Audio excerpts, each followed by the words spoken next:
These villagers in the Simeon Mountains of the Gondar region of Ethiopia call themselves Bete Israel, the House of Israel. They are the black Jews of Ethiopia and trace their lineage to the earliest days of the Bible. When James Bruce, the 18th century Scottish explorer, encountered them for the first time, he wrote, "These are the ancient inhabitants of the mountains, who still preserve the manners and language of their ancestors. They are the only potters and masons of Abyssinia, and in this they excel greatly, and in general live better than the other Abyssinians, which in their revenge attribute to a skill in magic." To this day, the Ethiopian Jews are reputed by their superstitious neighbors to possess supernatural powers. In Ethiopia and much of Africa, smithing is associated with sorcery. The Falashas, as the chief practitioners of this craft, are viewed suspiciously by other Ethiopians, who fear the Falashas can cast an evil eye or Buddha upon them. After the Ethiopian Jews lost their independence in a series of wars in the 16th and 17th centuries, they were banned from owning land and branded Falasha, or outcasts. Since that time, the Ethiopian Jews have relied on their skills as metal workers, weavers, and potters for their economic survival. How the Falashas acquired their metallurgical expertise is not really known. Possibly they learned from Yemenite Jews who crossed the narrow straits of the Red Sea to trade and live in early Ethiopia. Living in isolation for centuries, the Falashas thought they were the only surviving Jews in the world. Jacques Batelovich was among the first European Jews to work for the preservation of the Falashas. Deeply impressed with their devotion to Judaism, he wrote, "They adore a God of life, of righteousness and justice. Always in their thoughts, he inspires them with hope in a future of universal peace and harmony. In praying, they raise their souls to the infinite. They ask God to make Zion resplendent and to bring them back to Israel, their cherished country."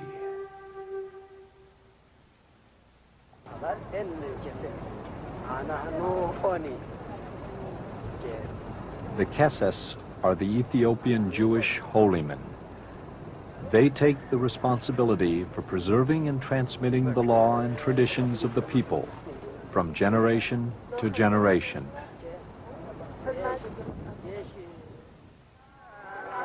When the famous Jewish scholar Halevi made his epic journey to Ethiopia in the 1860s, he was astounded to find that the Ethiopian Jews had maintained the Jewish lunar calendar precisely throughout the centuries, and that their religious observances coincided exactly with the religious holidays held by Jews around the world. In fact, he discovered an ancient Jewish people strictly observing the tenets of the Torah, the bedrock of the Jewish faith. The people prayed in Ge'ez, an ancient Semitic language now almost extinct, and today only used in religious services. In this rare film clip, the Keses are leading the people in the observance of the Saga, a Jewish Ethiopian holiday that commemorates the works of Ezra, the scribe priest who read the law to the Jews after the end of the first exile. Ezra admonished the Jews to obey and understand the laws of Moses faithfully. Ethiopian Jews believe that angels accompany man into the hereafter. The angel of light records man's good deeds, the angel of darkness, his bad ones.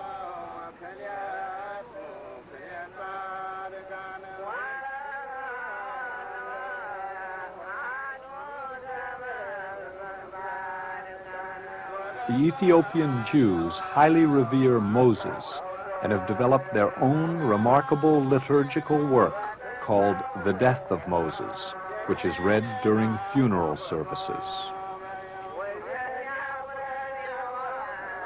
The greatest bond between God and man in Ethiopian Jewish thought is the Sabbath. Its observance is considered the delineation between good and evil, between heaven and hell.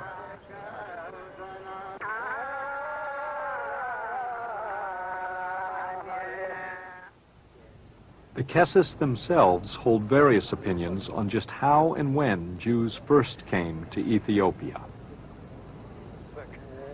Central to the psyche of all Ethiopians is the Solomon and Sheba cycle. In the Bible, first in Kings and then in Chronicles, the account of Sheba's pilgrimage to Jerusalem unfolds. The Ethiopian version of the biblical story embellishes the narrative and asserts that Sheba, having heard of Solomon's great wisdom, is summoned to Jerusalem via the king's supernatural powers. Sheba came to Jerusalem bearing immense riches, 600 camels laden with gold, spices, and precious woods. Sheba opened her mind to Solomon and tested him with difficult questions. Solomon answered all her inquiries, and smitten by Sheba's beauty, he seduced the virgin queen with the use of a silver chalice.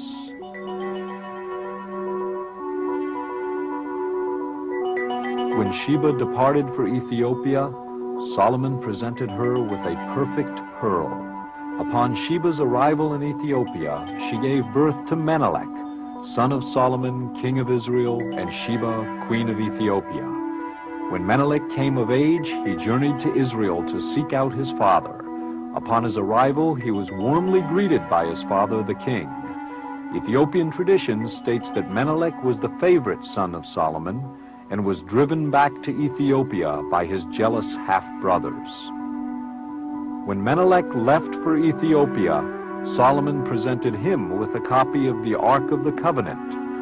Menelik switched the original for a copy, and accompanied by an Israelite army and a contingent of priests, he established Judaism as the official religion of Ethiopia and modeled his rule upon Solomon's in Jerusalem. Another account of Ethiopian Jewry's genesis begins in the cataclysmic days of the prophet Jeremiah during the last years of Solomon's temple in Jerusalem. Jeremiah warned the people that they would be scattered like straws that passed in the desert if they did not renounce their ungodly ways. King Zedekiah ignored Jeremiah's warning to not resist the strength of Babylon. Jeremiah was placed in a pit and left to die at the king's order. Ironically, Jeremiah was saved by the king's Ethiopian retainer, Ebed-melech. King Zedekiah mounted his ill-advised revolt against Babylon, and Nebuchadnezzar himself led the Babylonian army that sacked Jerusalem and took the Jews into exile.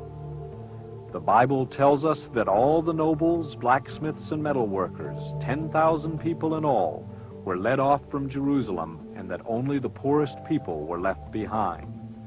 Further, the Babylonians despoiled the temple and killed the high priests, Sariah and Zephaniah.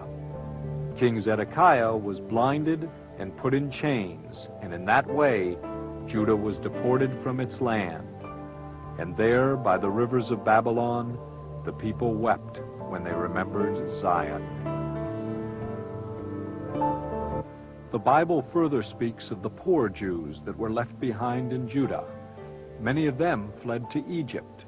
It is thought that some of these Jews continued their journey far down the reaches of the Nile, where they came to the island of Elephantine, to a place called the City of Ivories. It is documented in the Elephantine papyri that the Jews developed a remarkable trading relationship with the land of Ethiopia. Using the Nile as a highway, war elephants, ivory, spices, and gold passed through Elephantine on the way north to Alexandria and the Mediterranean. The Elephantine Jews grew rich and powerful. They built the first temple outside of Jerusalem and formed a militia known as the Jewish Force, which was charged with protecting Egypt's southern frontier. Elephantine was also the sacred island of the Egyptian deity Canub, whose sacred beast was the ox. But when the Jews persisted in sacrificing these animals during their rituals, in revenge, the Egyptian priests, in league with the Persian commander of the city, destroyed the Jewish temple in 411 BC. After the decline of Elephantine, it is theorized that the Jewish community followed the well-known trade route down the Blue Nile. A Falasha spiritual leader said in the 1860s that, "We came after Jeremiah, we came by Sennar, and from there to Axum." In the 9th century, Eldad Hadani, the fabled Jewish traveler, reported a powerful Jewish nation existed in Africa. He said the kingdom had been founded by the tribe of Dan. The kingdom was reportedly surrounded by the mystical Sambachan River, which rolled sand and stone during the week, but was surrounded by fire during the Sabbath. More likely, it is thought that once in Ethiopia, the Elephantine Jews mingled with the Ethiopian Igao people, thus introducing Judaism into Ethiopia. The Ethiopians had been worshiping a multitude of pagan gods, and the introduction of Jewish monotheism made a tremendous impact on the country's religious life. The people became well acquainted with the Jewish Bible, which later became the model for the Ethiopian royal chronicles, the Glory of Kings. Thus, the Ethiopian Jews became a hybrid of the Elephantine Jews and the African Agao people. They retain the military aspect of the Elephantine Jews and are thought to have come into the service of Axum. The Ethiopian Orthodox Church succeeded in converting the Aksumite royal family to Christianity in the 4th century. Prometheus, a shipwrecked Greek, is credited with winning over the emperor to the church. The Ethiopian Church is remarkable in its devotion to the Jewish laws of the Bible. The strict observance of the dietary laws, the practice of circumcision, and the keeping of the Sabbath are examples of the Jewish traditions it maintains. Ethiopian history generally acknowledges that Ethiopia was a Jewish country before its conversion to Christianity. For centuries, its royal dynasty traced its bloodline directly to King Solomon and his son Menelik, who had brought the true Ark of the Covenant to Ethiopia from Jerusalem.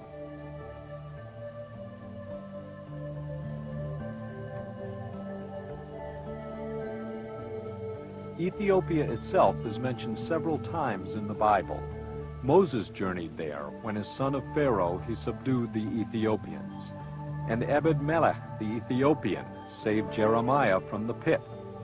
In the 15th century, Abba Saga, the son of an Ethiopian emperor, converted to Judaism and proceeded to reform Falasha ritual and prayer. He also introduced the Christian practice of monasticism.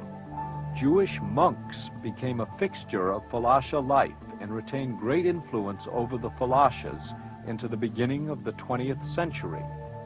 The most important of the Ethiopian emperors was Caleb, who in the 6th century AD conquered the Jewish king of Arabia, Abu Duwas. With this victory, the area now known as Yemen came under Ethiopian control. This enabled Axum to control the lucrative Red Sea trade to India and the Orient, and to accumulate vast wealth. Another spoil of victory were the Yemenite Jews, expert metal workers and arms makers, who were carried off to Ethiopia by the victorious Caleb. Some historians theorize that in these Yemenite Jewish prisoners are to be found the true origins of Ethiopian Jewry. Meanwhile, the Judaized Agao were appointed by the Ethiopian emperors to protect the western borders of Ethiopia. This region controlled the trade routes to Egypt and the gold-producing area of Gojam. Later, chafing under the Aksumite kings and gaining strength from their strategic position, the Falashas rose up under the rule of a beautiful Jewish queen named Judith. Encouraged by the